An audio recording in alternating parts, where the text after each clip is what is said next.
नमस्कार, आदाब। Red Mac दुनिया में आपका स्वागत है। मैं हूं सौरभ कुमार शाही।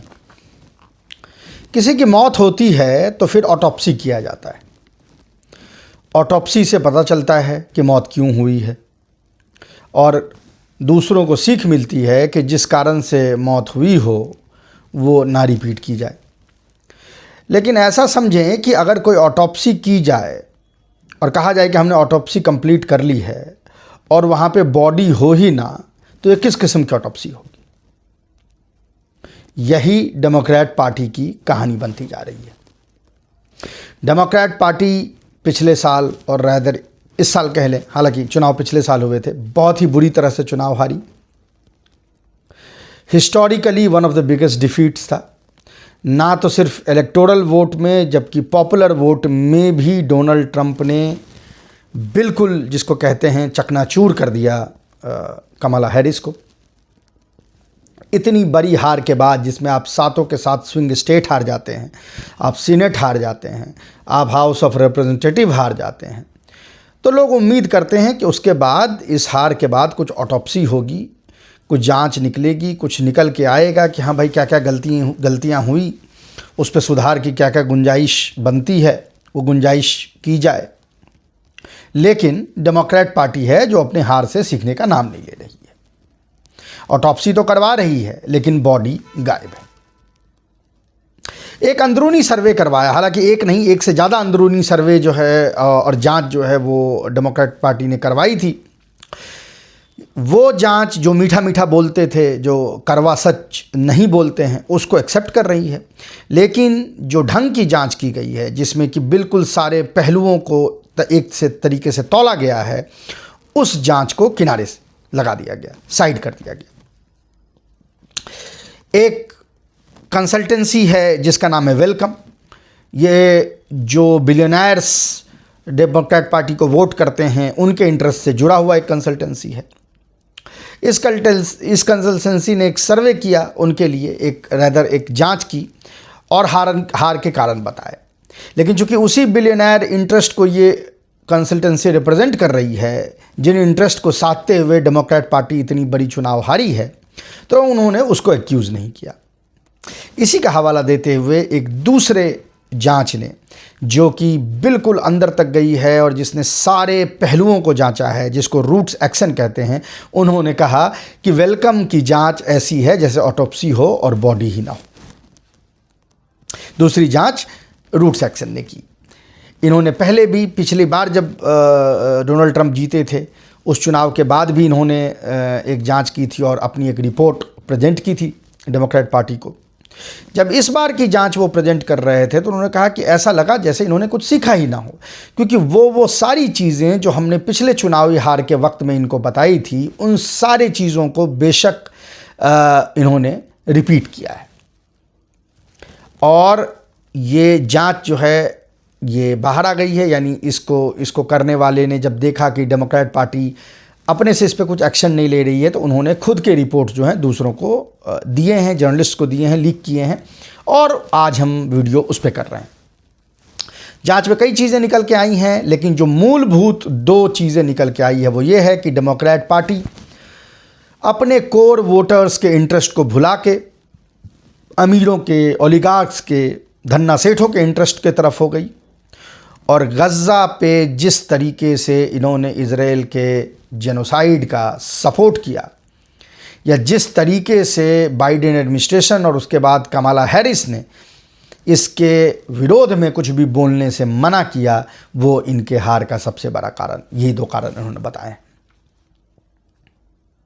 बहुत लंबी रिपोर्ट है, तवील रिपोर्ट है, छोटी छोटी चीज़ों पे इन्होंने यहाँ पे फोकस किया है। आप अपने स्क्रीन पे देख सकते हैं, थोड़ी देर में वो घूमता हुआ आपको आएगा। आप उसमें पढ़ भी सकते हैं कि उनके प्राइमरी जो हैं वो इश्यूज़ क्या क्या हैं। तो प्राइमरी उनका ये कहना था कि डेमोक्रेट पार्टी जो है वो बेसिकली अब ब्लू कॉलर वर्कर्स की पार्टी नहीं रह गई है, गरीब लोगों की पार्टी नहीं रह गई है, उनके इंटरेस्ट को, मज़दूरों के इंटरेस्ट को नहीं देखती है, नहीं साधती है। वे उन लोगों के इंटरेस्ट को साधती है जो अमीर हैं, जो धन्ना सेठ है, जो इनको डोनेशन देते हैं। और उनके लिए पॉलिसी फॉर्मुलेट करती है। इसीलिए ब्लू कॉलर लोग और गरीब लोग इससे दूर होते चले गए।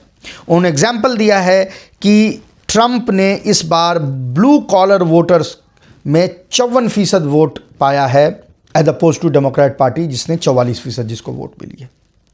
ये जब डोनाल्ड ट्रंप पहली बार चुनाव जीते थे उस ज़माने में ये नंबर 51-47 था। हालांकि तब भी वो 4% से वो आगे थे, लेकिन अब ये गैप बढ़ के 10% हो गया है। यानी धीरे धीरे ये जो वर्किंग क्लास वोटर्स हैं इनको ये समझ में आ रहा है कि डेमोक्रेट पार्टी इनके हित की ना तो कभी बात करेगी और ना इनके हित में कोई प्लानिंग करेगी। प्लानिंग और बात डेमोक्रेट पार्टी रिपब्लिकन्स भी नहीं करते, लेकिन रिपब्लिकन्स कम से कम रेटोरिकली ये बात करते हैं कि हम उनके लिए काम करेंगे, और वो उन मुद्दों को गरीबी के मुद्दों के साथ जोड़ते हैं जो ब्लू कॉलर वोटर्स को लगता है कि शायद उससे उनकी स्थिति सुधर जाए, शायद इलीगल इमिग्रेंट्स को ठेल के बाहर कर दिया जाए तो उनकी स्थिति सुधर सकती है, शायद मैन्युफैक्चरिंग जो है वो ले आया जाए तो उनकी स्थिति सुधर सकती है। यानी एक लिप सर्विस कम से कम रिपब्लिकन्स दे रहे हैं। डेमोक्रेट वो लिप सर्विस देने में भी नाकामयाब रहे हैं और इसीलिए प्राइमरी जो इनका वोटर बेस था वो इनसे छिटक गया। इसके अलावा जो एक सबसे बड़ी चीज़ यहाँ निकल के आई है वो ये है, ये कहते हैं कि ये जो पॉलिसी आपको नज़र आ रही है इसके पीछे 2 नाम उन्होंने गिनाए हैं। पहला कि ऊबर के जो एक सीनियर एग्जीक्यूटिव हैं टॉनी वेस्ट और एक बिलियनर हैं मार्क क्यूबान, इन लोगों ने कमला हैरिस के कैंपेन को इस तरह से स्टेयर किया कि ओलिगार्स के धन्ना सेठों के लिए काम करे और गरीबों का इसमें कुछ भी ना हो।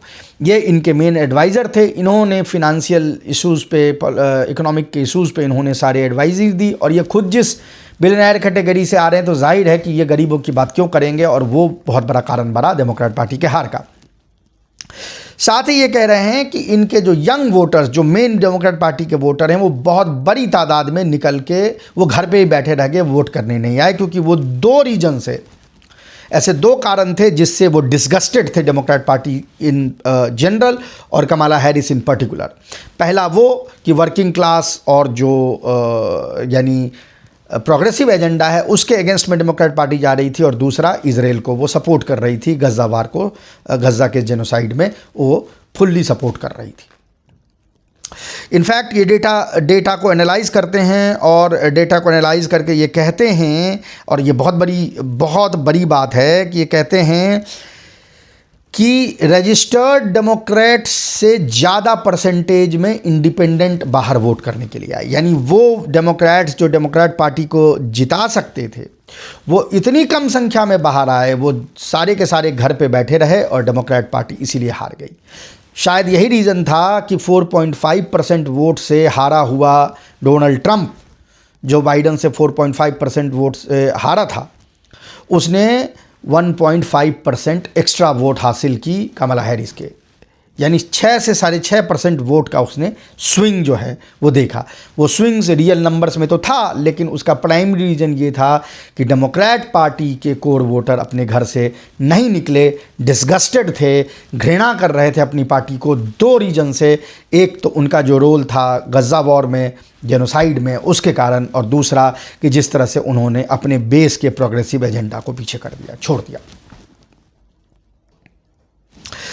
एक और चीज़ इसमें निकल के आ रही है वो चक शूमर, सब जानते हैं, डेमोक्रेट पार्टी के पुराने लीडर हैं, यहूदी हैं, सीनेट में अभी माइनॉरिटी लीडर हैं।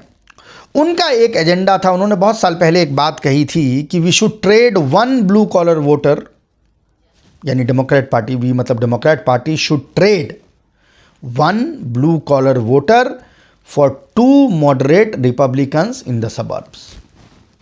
कि हम ऐसे पॉलिसी बनाएं कि हम अगर एक ब्लू कॉलर वोटर को लूज़ भी करते हैं तो उसके बदले हमें 2 अगर प्रोग्रेसिव रिपब्लिकन्स मिल जाएंगे सबर्ब्स में, तो हम चुनाव जीत सकते हैं। ये इनका आज तक सफल नहीं हुआ।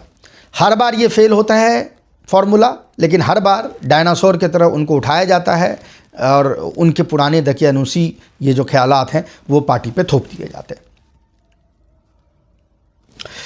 इसके अलावा भी कई चीज़ें उन्होंने कही है, वो पूरी बहुत लंबी रिपोर्ट है, अगर आप उसको देखेंगे, उसको पाएंगे तो आपको समझ में आएगा कि कोर वोटर्स नहीं निकले, ब्लू कॉलर वोटर्स ने वोट नहीं किया, और इसके अलावा डेमोक्रेट पार्टी जिन लोगों के साथ उठ बैठ रही थी, हैं, डिक चेनी की बेटी के साथ बैठ रही थी, तो उससे जो, जैसा मैंने कहा कि प्रोग्रेसिव वर्ग जो है वो घृणित हो गया। उसको लगा कि ये अगर डिक चेनी और उसकी बेटी जो है वो अगर डेमोक्रेट पार्टी के पैंथियन में शामिल हो सकती है तो फिर इस पार्टी को वोट करने से कोई फ़ायदा नहीं है।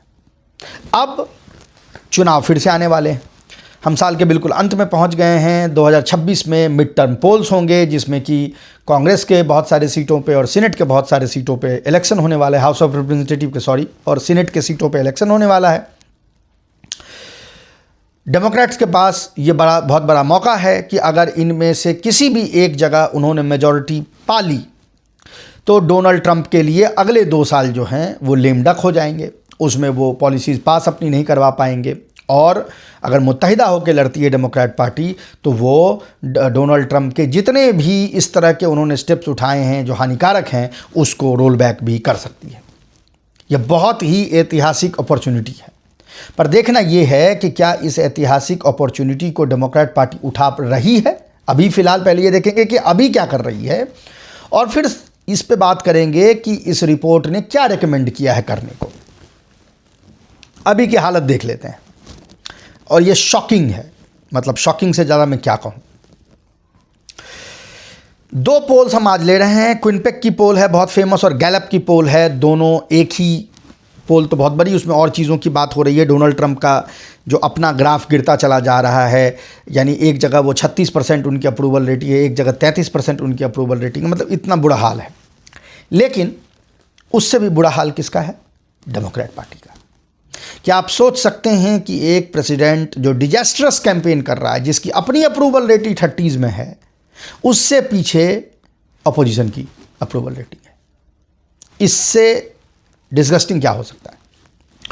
क्विनपेक की पोल ये कहती है कि डेमोक्रेट कांग्रेसमैन, यानी अभी तो वही हैं, कांग्रेसमैन ही हैं वो, उनकी अप्रूवल रेटिंग 18% है।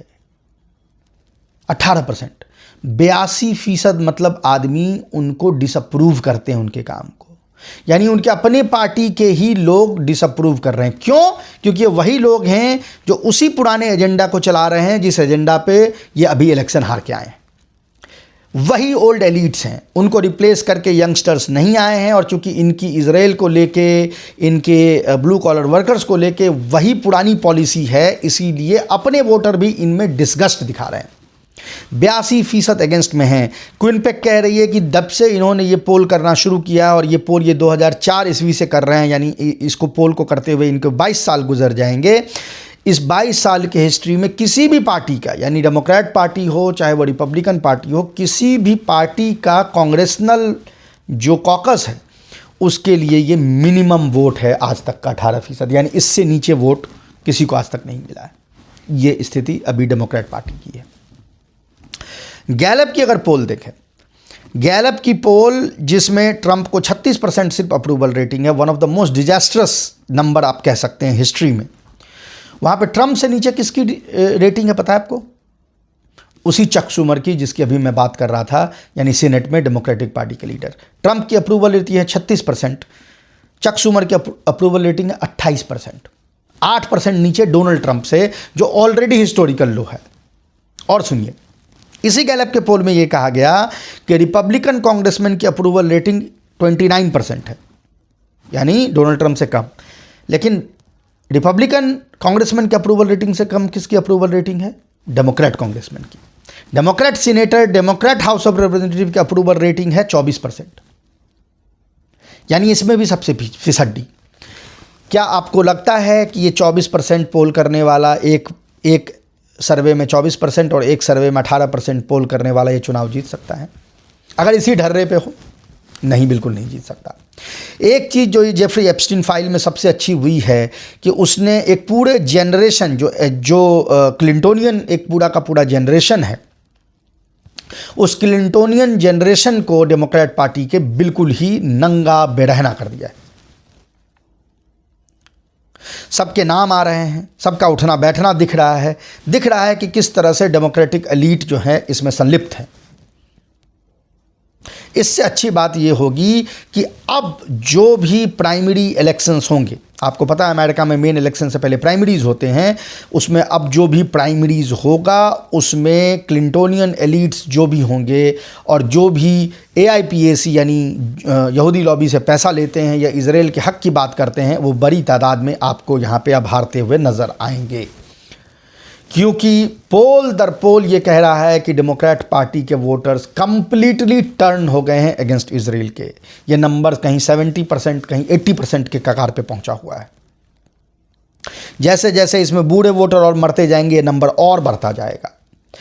तो अब ये डिसअप्रूवल बता रहा है कि डेमोक्रेट वोटर बैठे हुए हैं कि अगर प्राइमरीज और कॉकसेस होते हैं तो उसमें प्रो इजराइल AIPAC से पैसा लिया हुआ कॉरपोरेट कैंडिडेट्स के इवज अगर प्रोग्रेसिव वैल्यूज़ के कैंडिडेट खड़े की जाएं, जैसा हमने अभी न्यूयॉर्क में और सिएटल में देखा, वो कैंडिडेट्स वहाँ पे जीतते जाएंगे। गज़ा वॉर पूरा का पूरा एक तरीके से अब लोड स्टार बन गया है, एक तरीके से वो कंपस बन गया है, मोरल कंपस। उससे अब वोटर निकाल रहे हैं कि किसी भी पार्टी में गज़ा वॉर को लेके उनका क्या रुख है, वही मोरल कंपस डिसाइड करता है। अभी जो चुनाव हुए जिसमें कमाला हैरिस हारी थी, वो पहला चुनाव था अमेरिका की हिस्ट्री में जिसमें मेजॉरिटी ऑफ अरब अमेरिकन्स ने वोट नहीं किया था डेमोक्रेट पार्टी को। ये भी दर्शाता है, और उसके कारण मिशिगन, एक स्विंग स्टेट, कमाला हैरिस हार गई। हालांकि वो सारा स्टेट ही हार गई, लेकिन मिशिगन भी हार गई, और दूसरे स्टेट जो बहुत कम मार्जिन से वो हारी हैं, वहाँ भी प्राइमरी रीज़न ये है कि गज़ा के कारण लोग अपने घरों में बैठे रहे, उन्होंने इनको वोट नहीं किया। अब यही इशू ये रास्ता क्लियर करता है कि नए पॉलिटिक्स को लेके क्लिंटोनियन एलिट्स, जिसमें कि बराक ओबामा, जो बाइडन, कमला हैरिस, इस तरह के लोग शामिल हैं, उनका पत्ता साफ किया जाए और डेमोक्रेट पार्टी एक नए पॉलिटिक्स को लेके आए जिसमें प्रोग्रेसिव वैल्यूज़ हों, जिसमें ब्लू कॉलर वर्कर्स के लिए उनके राइट्स की बात हो, और जिसमें गज़ा के इशू पे क्लियर मोरल स्टैंडिंग ली जाए। यही वोटर्स की राय बनती हुई दिख रही है। अभी के लिए इतना ही, हम आपसे फिर मिलेंगे किसी और इशू पे। तब तक के लिए नमस्कार।